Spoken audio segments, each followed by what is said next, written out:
बिस्मिल्लाहिर्रहमानिर्रहीम। अस्सलाम वालेकुम नाज़रीन, आप यूट्यूब और फेसबुक चैनल देख रहे हैं। मैं राना उज़ैर हूँ।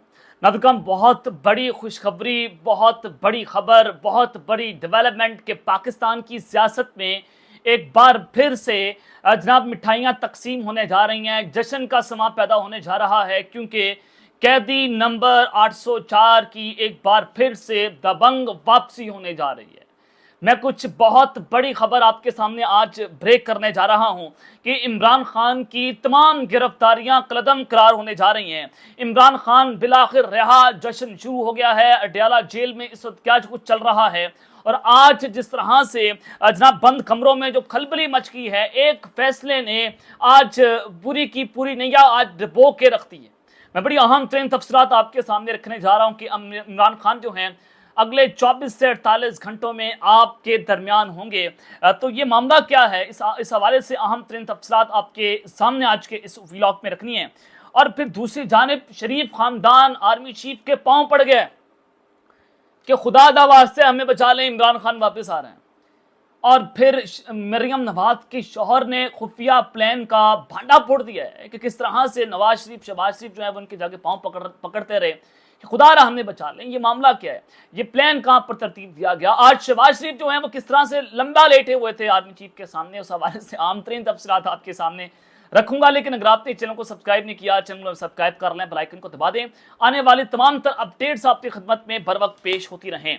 नाज़रीन, सबसे पहले तो एक अहम खबर मैं आपके सामने रख देता हूं कि हुकूमत चूंकि ऐलान किया करती है, वफाकी हुकूमत के अंडर पेट्रोलियम मसनूआत का इख्तियार है कि वो कभी बढ़ा देती हैं, कभी पेट्रोलियम मसनूआत को कम कर दिया जाता है। लेकिन आपके सामने है कि जैसे रजीम चेंज ऑपरेशन हुआ, जिस तरह से अवाम पर महंगाई का बम फोड़े गए, पेट्रोल बढ़ा दिया गया, बिजली की कीमतें बढ़ाई गई, हर तरह से पाकिस्तान की अवाम को उसका कचूबड़ निकाल दिया गया। अब खबर यह है कि वफाकी हुकूमत ने पेट्रोलियम मसनूआत की डीरेगुलेट करने की तैयारी कर ली है, जिसके तहत वज़ीर आज़म ने पेट्रोलियम मसनूआत की कीमतें मुकर्रर करने का हुकूमती इख्तियार खत्म करने का फैसला कर लिया है।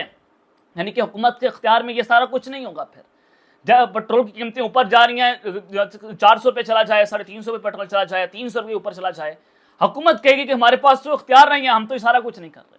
अब जनाब आ जाएं असल खबरों की जानिब कि इस वक्त बंद कमरों के अंदर जो है वो खलबली मची हुई है, सफ़े मातम बिछा हुआ है, रोना धोना शुरू हो गया है कि आज जो एक बहुत बड़ा फैसला, एक बहुत बड़े रिमार्क्स लाहौर हाई कोर्ट ने बाजी पलट के रख दिया। और यकीन करें ये अब तक का सबसे बड़ा सरप्राइज है जिसने इस वक्त हुकूमती हलकों के अंदर भी हलचल मचा कर रख दी है कि इमरान खान की तमाम गिरफ्तारियां कलदम वो रिहा होने जा रहे हैं। ये मामला क्या, सनम जावेद साहिबा कैसे रिहा हुई? लाहौर हाई कोर्ट ने जो जनाब उनके बारे में जो फैसला दिया था उसके बाद उनको गिरफ्तार करना बनता ही नहीं था। और फिर 9 मई के केसेस, तमाम केसेस में उनको रिहाई मिल गई। और अब पंजाब हुकूमत ने तैयारी की है कि वो लाहौर हाई कोर्ट के फैसले के खिलाफ सुप्रीम कोर्ट ऑफ पाकिस्तान में जा रही है, सनम जावेद के खिलाफ। अब मैं आपको जो खबर देने जा रहा हूँ वो बड़ी अहम है, वो बहुत बड़ी ब्रेकिंग न्यूज़ है कि आज लाहौर हाई कोर्ट में एक इमरान खान की 9 मई केसेस के हवाले से बड़ी अहम तरीन केस की समाअत। और लाहौर हाई कोर्ट ने प्रोसिक्यूटर जनरल पंजाब से इमरान खान के खिलाफ दर्ज मुकदमात पर तफसीली रिपोर्ट जो है वो कल तलब कर ली है। अब आप 24 घंटे बड़े अहम है जो मैं आपको बताने जा रहा हूँ कि इमरान खान किस तरह से रिहा होने जा रहे हैं। आपने इस वीडियो को मिस नहीं करना। जनाब जस्टिस अनवारुल हक पन्नू ने रिमार्क्स दिए, कितने मुकदमात दर्ज हैं, कितनों में चलान जमा हुए, किस मुकदमे में कब नामजद किया गया, सब रिकॉर्ड पेश किया जाए। लाहौर हाई कोर्ट के जस्टिस तारिक सलीम शेख और जस्टिस अनवारुल हक पन्नू जो हैं वो उन पर मुश्तमिल 2 रुकनी बेंच ने इमरान खान के 12 मुकदमात में जिस्मानी रिमांड के खिलाफ दरखास्तों पर समाअत की। प्रोसिक्यूटर जनरल पंजाब फरहाद अली शाह अदालती हुक्म पर पेश हुए। इमरान खान के वकील सलमान सफदर साहब जो हैं उन्होंने दलाइल देते हुए ये कहा कि इंसदाद दहशतगर्दी अदालत के जज ने पाकिस्तान की तारीख का सबसे बड़ा गैर कानूनी रिमांड दिया है। अब ये वो जज हैं सलमान सफदर साहब जिन्होंने इमरान खान साहब को जो है वो 2 बड़े केसेस से बरी करवाया। साइफर जैसा जिसमें सजाए मौत का दफात लगाई गई थी, इमरान खान को उसमें सजाए मौत दी जा सकती थी, वो केस में इमरान खान बाइज्जत बरी हुए और पूरे का पूरा साइफर उड़ गया। और फिर जनाब आपने ये भी देखा सलमान सफदर साहब ने जो दलाइल दिए थे इद्दत निकाह केस में, उस 1-2 जनाब जो उन्होंने जो पेशी में जाते हैं उन्होंने 1-2 पेशियों के अंदर पूरे के पूरे केस को उड़ा कर रख दिया था। इमरान खान आखिरी केस इद्दत निकाह केस जो था उसमें जेल के अंदर बैठे थे, उनको रिहा कर दिया गया, बुशरा बीबी को रिहा किया गया। लेकिन फिर ये होता है कि इमरान खान को 9 मई केसेस में गिरफ्तार कर लिया जाता है अडयाला जेल में। और साथ ही इनको जो नैब में जो नई इंक्वायरी डाली गई तोशाखाना केस में, उनमें भी को गिरफ्तार कर लिया गया। अब जनाब आपने ये पूरी मामलात को समझना है कि अगले 24 घंटों में ये बाजी पलटने जा रही है। अब जनाब जो इमरान खान के वकील हैं सलमान सफदर साहब, वो कहते हैं कि रिमांड के लिए जो तरीकाकार अपनाया गया वो गैर कानूनी है। जस्टिस अनवरुल हक पुन्नू ने रिमार्क्स किए कि आप केस के बुनियादी हकाइक बयान करें, पर वकील सलमान सफदर ने कहा कि केस के बुनियादी हकाइक ये हैं कि 9 मई को दरखास्त गुजार इस्लामाबाद हाई कोर्ट में मौजूद थे। इस्लामाबाद हाई कोर्ट के बायोमेट्रिक रूम से गैर कानूनी तौर पर दरखास्त गुजार को अगवा किया गया। वकील ने मजीद बताया कि सुप्रीम कोर्ट ने उस वक्त इमरान खान की गिरफ्तारी गैर कानूनी करार दी थी। 9 मई से 12 मई तक दरखास्त गुजार का रब्ता दुनिया से मुनक़ता था। चूंकि वो कस्टडी में मौजूद थे, उनके पास मोबाइल फ़ोन नहीं था, तो उन्होंने कहा कि इमरान खान की गिरफ्तारी पर अवाम का रद्द-ए-अमल आया, जिससे इमरान खान बिल्कुल लाइल्म थे। जस्टिस तारिक सलीम शेख ने इस्तफसार किया कि 9 मई के बाद इमरान खान पर कितने केसेस रजिस्टर्ड हुए। प्रोसिक्यूटर जनरल पंजाब ने अदालत को आगाह किया कि 9 मई के बाद 37 मुकदमा दर्ज हुए। लाहौर के 18 केसेस थे, जिनमें 7 में इमरान खान नामजद हैं, और वकील पीटीआई ने जवाब दिया कि मेरे 300 वकालतनामे थे, वो खत्म हो चुके हैं, अब मुझे नहीं पता कि और कितने वकालतनामे चाहिए होंगे। जस्टिस तारिक सलीम शेख ने रिमार्क्स किए कि ये बताइए कि पूरे पंजाब में कितने केसेस हैं जिसमें इमरान खान को नामजद किया गया है, और कितनों में सप्लीमेंट्री बयान के जरिए नामजद किया गया। ये बताइए कि कितने केसेस में इमरान खान की गिरफ्तारी डाली जा चुकी है। अब ये पता चलना जा रहा है कल कि इमरान खान को कितने केसेस में गिरफ्तार किया गया है। जस्टिस अनवरुल हक पुन्नू ने कहा कि कितने केसेस के मुकम्मल चलान जमा हुए और कितने केसेस के चलान नामुकम्मल हैं। वकील सलमान सफदर ने कहा कि मेरी मालूमात के मुताबिक 20 केसेस में ज़िमनी बयानात के जरिए नामजद किया गया, और जस्टिस तारिक सलीम शेख ने कहा कि अब तो ये 37 भी आगे जा चुके हैं। जस्टिस अनवरुल हक पुन्नू ने दरियाफ्त किया कि ये बताइए कि दरख्वास्त गुजार आपके पास 14 माह से अब तक सामने तफ्तीश हैं या ना करने की वजूहात क्या हैं। प्रोसिक्यूटर जनरल पंजाब ने बताया कि इन केसेस में जैसे जैसे शवाहिद सामने आ रहे हैं, लोगों के बयान हो रहे हैं, उस हिसाब से गिरफ्तारी डाली गई। जस्टिस तारिक सलीम शेख ने कहा कि सारी केसेस जिनकी केसेस चलते रहेंगे। जस्टिस अनवरुल हक पुन्नू का कहना था कि जिन केसेस में अभी भी रिमांड लिया गया है, उनमें तो पहले ही मुलजिम सामने तफ्तीश हो चुका था। जस्टिस तारिक सलीम शेख ने मजीद ये कहा कि बताइए कि 37 मुकदमात में एक ही नोयत का इल्ज़ाम है, तो फिर बार बार तफ्तीश की क्या ज़रूरत है। और प्रोसिक्यूटर जनरल फरहाद अली शाह ने दलाइल का आगाज़ करते हुए कहा कि पहला केस अदालत के सामने आया है कि हालात वाक़यात के बायस वीडियो लिंक पर मुलजिम को लाया गया। अब इमरान खान साहब चूँकि व्हाट्सएप के जरिए वीडियो लिंक के जरिए जो है वो वहाँ पर पेश थे, और वीडियो लिंक पर भारतीय अदालत के रूल्स बनाए हैं। मुलजिम के वकील ने खुद इमरान खान को वीडियो लिंक पर अदालतों में पेश करने की दरख्वास्त दी है, और अदालत ने इमरान खान पर दर्ज मुकदमा से मुतालिक प्रोसिक्यूटर जनरल से तफसीली रिपोर्ट भी तलब कर ली है, और कल तक इस समाअत को मुलतवी कर दिया गया है। अब जराए बताते हैं कि इमरान खान को लाहौर हाई कोर्ट से बहुत बड़ा रिलीफ मिलने जा रहा है। अब यहाँ पर अगर आप ये देखें कि हुकूमत और अदलिया एक दूसरे के आमने सामने है, और सुप्रीम कोर्ट से अगर आप देखें कि इमरान खान को जो बड़ा रिलीफ मिला, उनकी जमात को रिलीफ मिला, 12 जुलाई का फैसला, उसके बाद आप पाकिस्तान तहरीक इंसाफ के ऊपर पाबंदी लगाने का सोच भी नहीं सकते। और फिर दूसरी जानिब अगर आप ये भी देखें कि आप लाहौर हाई कोर्ट से एक बहुत बड़ा रिलीफ इमरान खान को मिलने जा रहा है, और फिर सिर्फ नैब का मामला रह जाएगा, और वो इस्लामाबाद हाई कोर्ट से अगर उठ जाता है, और कल अगले 24 घंटों में इमरान खान के ऊपर 9 मई के केसेस खत्म होने जा रहे हैं, जिसमें DGI ने इमरान खान को डिजिटल दहशतगर्द का, उनकी जमात को जनाब उनको ये भी कहा गया कि गैर कानूनी एक जमात है, वो इमरान खान एक फसादी जमात के जो है वो चेयरमैन हैं। तो यहाँ तक जब बातें की जा रही हैं, तो अदलिया की जानिब से इमरान खान को बहुत बड़ा रिलीफ मिलना, there is something wrong behind the bottom, अंदर खाते कुछ ना कुछ तो हो रहा है कि इमरान खान को रिलीफ मिल रहे हैं, लेकिन ताकतवर भी पूरा जोर लगा रहे हैं, रियासत पूरा जोर लगा रही है कि इमरान खान को लंबे अरसे तक जेल में रखा जाए। लेकिन आप अंदाज़ा ये लगाएं कि इमरान खान जल्द जेल से बाहर भी आएंगे, और फिर वो जनाब इक़्तिदार में भी वापस आएंगे। ये मैं नहीं कह रहा, हामिद मीर साहब ने जनाब आज दावा किया, सीनियर सहाफ़ी भी हैं। अब ये जैसी खबर सामने आती है कि इमरान खान को लाहौर हाई कोर्ट से बहुत बड़ा रिलीफ मिलने जा रहा है, अब चूंकि पंजाब काबीना अब सुप्रीम कोर्ट में इसको चैलेंज करते कि वो उसके लिए तैयार है। अब मामला ये बना कि पूरी की पूरी जो इस वक्त शरीफ खानदान है पूरे का पूरा, वो आर्मी चीफ के सामने लंबा लेट गए, वो माफिया तलाफियां मांग रहे हैं, खुदा का वास्ता इमरान खान से हमें बचा लो। राणा सनाउल्लाह पहले एक बहुत बड़ा दावा कर चुके हैं, वो कहते हैं कि जब इमरान खान वापस आएगा तो हमें इस्टेब्लिशमेंट भी नहीं बचा सकेगी।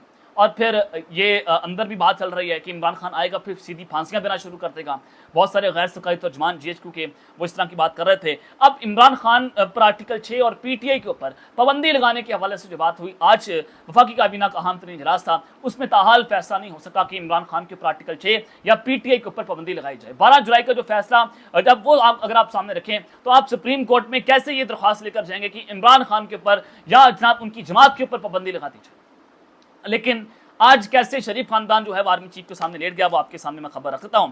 سب سے پہلے عاصم ندی تارڑ وفاقی وزیر قانون ہے، وہ کہتے ہیں کہ پاکستان تحریک انصاف پر پابندی کے حوالے سے وفاقی حکومت کے پاس کافی مواد موجود ہے۔ سپریم کورٹ میں ریفرنس دائر کرنے سے پہلے سیاسی اور قانونی پہلوؤں کو دیکھا جائے گا۔ تحریک انصاف پر پابندی سے متعلق وفاقی حکومت سنجیدگی سے سوچ رہی ہے۔ سپریم کورٹ میں عام مقدمات کی سماعت متاثر ہو رہی ہے۔ اب ایک چیز ہوئی ہے، اب آج پیپلز پارٹی اور باقی اتحادی جماعتوں سے مشاورت جاری رہے گی۔ ابھی تک فیصلہ نہیں ہوا کہ پی ٹی کے اوپر پابندی لگائی جائے یا نہ لگائی جائے، وفاقی کابینہ نے آج اس کا فیصلہ جناب نہیں کیا۔ ایک چیز تو یہ، اب دوسری جانب آج وزیر اعظم شہباز شریف صاحب نے جناب وفاقی کابینہ کے اجلاس میں ایک اہم ترین جو ہے وہ خطاب کیا۔ انہوں نے کہا کہ سیکورٹی اداروں پر حملے منظم سازش ہیں، یعنی کہ آپ یہ دیکھیں کہ ابھی تک 1.5 سال ہو چکے ہیں 9 مئی کے بعد، یہ حکومت جو ہے وہ اسی کے پردے کے پیچھے چھپنے کی کوشش کر رہی ہے، بار بار 9 مئی۔ آپ ہمیں یہ بتائیں کہ آپ نے ہمیں کتنا جو ہے وہ آؤٹ پٹ دیا، آپ نے ہمیں کتنا ریلیف دیا؟ آج تک آپ 1 ٹکے کا ریلیف عوام کو نہیں دے سکے، اور آپ ابھی تک اس بیانیے کے پیچھے چھپنے کی کوشش کر رہے ہیں جس میں آپ ایک بار بھی عمران خان کو مجرم ثابت نہیں کر سکے کہ اس 9 مئی کے پیچھے عمران خان ہے۔ ایک عدالت سے آپ یہ فیصلہ نہیں لے سکے۔ اب میں یہاں پر بیٹھا جو مرضی کہہ دوں کہ شہباز شریف چور چکا ڈاکو ہے، یا شہباز شریف جو ہے وہ جناب مجرم ہے، وہ بھارت کا دوست ہے، وہ را کا ایجنٹ ہے، میں بہت ساری باتیں کر سکتا ہوں، لیکن وہ الزام ہوگا، وہ ثابت نہیں ہوا ہوگا، وہ الزام ہے جو میں لگا رہا ہوں۔ اب جب عدالتوں سے آپ نے ابھی تک فیصلہ نہیں لیا، آپ یہ کیسے کہہ سکتے ہیں عمران خان جو ہے وہ 9 مئی کے حملوں میں منظم سازش میں وہ ملوث تھا؟ جب سرگودا کے ایک جج صاحب ایک بات کر رہے ہیں، انہوں نے جو ہے وہ فیصلہ دیا 9 مئی کے اوپر کہ ہمارے پاس جو ہمیں ثبوت دیا گیا حکومت کی جانب سے وہ فیبریکیٹڈ تھے، وہ مسخ شدہ حقائق ہمارے سامنے رکھے گئے۔ 9 مئی کے اوپر ابھی تک کوئی بھی ایک ثبوت ایسا پیش نہیں کیا گیا جس کی بنا پر ہم عمران خان کے اوپر یا اس کی جماعت کے اوپر پابندی جو ہے وہ جناب لگا سکیں۔ اور انہوں نے کہا کہ 9 مئی کو عذر مچانے والے ٹولے سے نئے ہتھ کنڈوں سے نئی وارداتیں کر رہا ہے۔ پاکستان تحریک انصاف کی آفیشیل ویب سائٹ سے آرمی چیف اور ان کے خلاف جو باتیں کی گئی، مادر وطن اور فوج پاکستان کے خلاف کسی طور پر بھی ایسا اقدام برداشت نہیں کریں گے۔ اب آپ اندازہ لگائیں کہ یہ اتنی محبت کا اظہار کر رہے ہیں، اتنی محبت کا اظہار کر رہے ہیں جس کی کوئی سوچ نہیں ہے۔ آج رانا ثناءاللہ جو اس حکومت کے اس جناب وزیر اعظم کے سیاسی مشیر ہیں، وہ کہتے ہیں کہ 34-35 سال مجھے نواز شریف سے کام کرتے ہو گئے ہیں، آج تک میں نے نہیں دیکھا کہ نواز شریف جو ہیں وہ پرو اسٹیبلشمنٹ ہوئے ہیں، وہ آج بھی اسٹیبلشمنٹ کے خلاف جنگ لڑ رہے ہیں۔ اور پھر آپ کیسے یہ بات کر رہے ہیں کہ آپ جو ہیں وہ آپ کو ٹھیس پہنچتی ہے، ہم اس کو برداشت نہیں کریں گے۔ اور پھر جناب شہباز شریف صاحب جو ہیں انہوں نے ایک بڑی اہم بات کی، وہ بھی میں آپ کے سامنے جو ہے وہ رکھ دیتا ہوں کہ وہ جناب کیا بات کر رہے ہیں۔ شہباز شریف صاحب جو ہیں وہ کہتے ہیں کہ میرا دل جو ہے وہ چھلنی ہو گیا جب سپہ سالار جنرل عاصم منیر اور ان کے خاندان کے خلاف جس طرح کی باتیں کی جا رہی ہیں، دیکھتی آنکھ اور سنتے کانوں نے کبھی اس طرح کا دلخراش منظر نہیں دیکھا۔ جب یہ دہشت گردی ہے، جب اس کے نعرے مریم نواز صاحبہ کے سامنے لگائے گئے تھے، کیا آپ نے کبھی وہ دلخراش منظر دیکھا؟ سپریم کورٹ پر آپ لوگوں نے حملہ کیا کہ اس سے بڑا دلخراش منظر آپ نے کبھی دیکھا؟ نواز شریف صاحب کہتے تھے کہ ممبئی حملوں میں جو ہے وہ پاکستان کی ایجنسیز جو ہیں وہ ملوث ہیں، کہ آپ نے اس سے بڑا کوئی دلخراش منظر دیکھا؟ اور پھر کیپٹن ریٹائرڈ صفدر امان صاحب جو مریم نواز کے شوہر ہیں، اور جناب وہ کہتے ہیں کہ فوج نے لندن جا کر میاں نواز شریف گھٹنے پکڑے کہ نواز شریف صاحب پاکستان آئیں، عمران خان کے ہاتھوں پاکستان تباہ ہو رہا ہے۔ پھر ان کو بتوں نے پلاننگ کی کہ نواز شریف چوتھی بار وزیر اعظم نہ بنے، پھر 5 بجے اعلان کیا گیا کہ نواز شریف مانسیرا سے الیکشن ہار گئے۔ اندازہ لگائیں کہ لندن پلان ناکام ہو گیا۔ یعنی کہ یہ بات تو بالکل درست ہے کہ ایک طاقتور شخصیت پاکستان باجوہ کے بعد کی بات ہے کہ باجوہ کی جو بات بڑی طاقتور شخصیت ہے، وہ لندن گئی، وہاں پر بات ہوئی، آپ واپس آئے، ان کو واپس لایا گیا، ان کو وزیر اعظم نہیں بنایا گیا، شہباز شریف کو وزیر اعظم لگا کر میاں نواز شریف کو ٹریپ کیا گیا۔ یہ بات کون کر رہا ہے؟ یہ ان کے گھر کا بھیدی جو ہے وہ بات کر رہے ہیں۔ اب پوری کی پوری نون لیگ جو ہے وہ جناب GHQ کے سامنے لیٹی ہوئی ہے۔ اب دیکھتے ہیں معاملہ کس جانب جاتا ہے۔ اب تک لیتے ہیں، اپنا خیال رکھیے گا، اور اس جنگ اپنے ناظرین خیر رکھنا، اللہ نگہبان، پاکستان زندہ باد۔